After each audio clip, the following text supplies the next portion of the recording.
अमित शहा यांच्यासोबत फडणवीस, शिंदे, अजित पवार यांची बैठक झाली। त्यामुळे आज मुख्यमंत्री पदाबाबत ते निर्णय जाहीर करण्याची शक्यता आहे, अशी माहिती शिवसेना नेते संजय शिरसाट यांनी दिली आहे।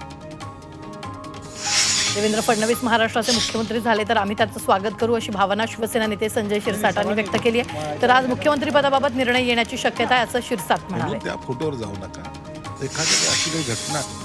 पिंपरी विधानसभेचे राष्ट्रवादीचे आमदार अण्णा बनसोडेंनी मंत्रिपदासाठी इच्छा व्यक्त केली आहे। भाजप नेते चंद्रकांत पाटलांनी अण्णा बनसोडेंची भेट घेतल्यानंतर बनसोडेंनी ही भूमिका मांडली।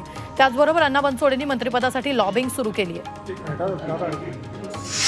नाशिकमध्ये शिवसेना उद्धव बाळासाहेब ठाकरे पक्षाच्या कार्यकर्त्यांनी भाजपच्या आमदाराच्या अभिनंदनाचे बॅनर लावलेत। त्यामुळे नाशिकच्या राजकीय वर्तुळात एकच चर्चा सुरू आहे। आमदार देवयानी फरांदे यांच्या अभिनंदनाचे आणि भावी मंत्री अशा आशयाचे बॅनर लावण्यात आले।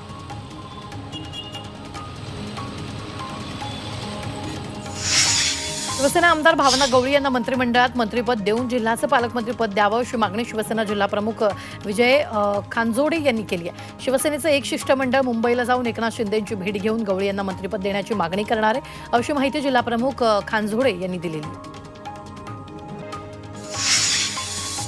राष्ट्रवादी शरदचंद्र पवार पक्षाचे नेते जितेंद्र आव्हाड यांनी वर्षा निवासस्थानी एकनाथ शिंदेंची भेट घेतलेली आहे। तर या भेटीमुळे राजकीय वर्तुळात चर्चांना उधाण आलं।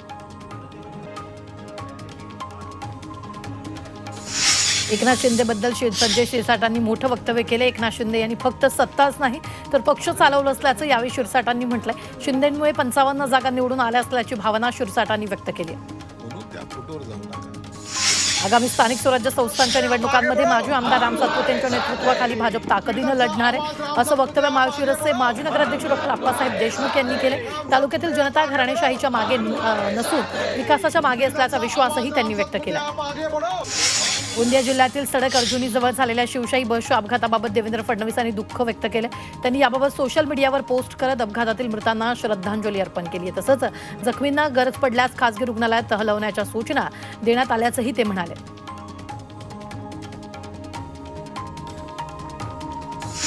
नाशिकमध्ये पुन्हा हेल्मेट सक्ती करण्यात आली आहे। नाशिक शहरात अपघातांचं प्रमाण वाढलंय, त्यामुळे प्रशासनानं पुन्हा हेल्मेट सक्तीची कारवाई सुरू केली। आता दोन्ही प्रवाशांनी हेल्मेट घालूनच प्रवास करणं अनिवार्य असणार आहे। मुंबईत विना हेल्मेट दुचाकीस्वार आणि सहप्रवाशावर कारवाई करण्यात आली आहे। 2 वर्षात 107 कोटींचा दंड वसूल करण्यात आला। येणाऱ्या काळात विना हेल्मेट प्रवास करणारे दुचाकीस्वार आणि सहप्रवाशांविरोधातील कारवायांमध्ये आणखी वाढ होण्याची शक्यता आहे।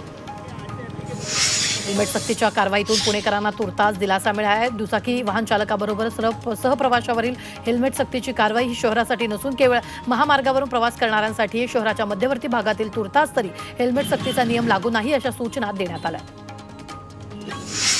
नागपुरात दुचाकीवरून जाणाऱ्या दोघांनाही आता हेल्मेट सक्ती असणार आहे। दुचाकीवर मागे बसणाऱ्यालाही हेल्मेट सक्तीच्या कायद्याची कठोर अंमलबजावणी आता केली जाणार आहे। त्यामुळे विना हेल्मेट दुचाकीवरून फिरणाऱ्यांवर आजपासून कारवाई होणार आहे।